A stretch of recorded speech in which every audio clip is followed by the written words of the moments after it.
Avec plusieurs décennies de carrière à son compteur, Édith Cresson a été un poids lourd de la vie politique. Mieux encore, en 1991, elle est devenue la première chef du gouvernement, endossant ainsi le rôle de première ministre pour François Mitterrand, après avoir occupé le poste de ministre des Affaires européennes. Un rapport hiérarchique qui ne l'a pas empêché de lui souffler une remarque surprenante comme elle l'a raconté dans ses aveux ce vendredi 21 mai, lorsque l'ex-président de la République lui avait fait part de son souhait de voir une femme à Matignon avant la fin de son mandat. Il aurait peut-être fallu y penser avant, a-t-elle glissé.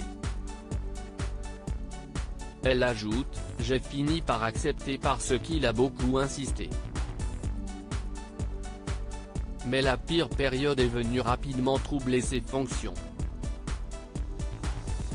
C'était la deuxième partie du deuxième mandat, s'est-elle souvenue, en faisant référence à ceux qui auraient aimé lui chipper sa place à Matignon comme Pierre Bérégovoy, il y parvient d'ailleurs le 2 avril 1992.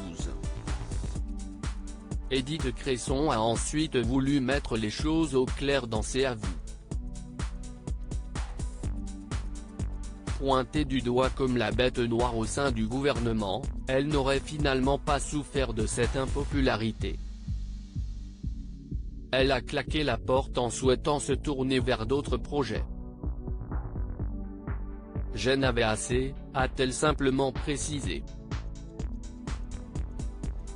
Prête à aller de l'avant, elle a donc lancé sa propre société pour venir en aide aux entreprises françaises souhaitant partir à la conquête des pays de l'Est. Édith Cresson victime de sexisme. Édith Cresson a certainement été lassée par le sexisme du monde politique. Discrimination dont elle a été la cible lorsqu'elle était première ministre.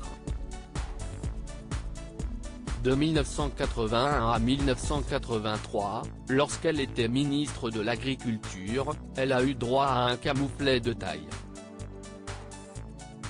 La FNSEA, note de la rédaction, Fédération nationale des syndicats d'exploitants agricoles, donnait une grande réunion où je suis allé.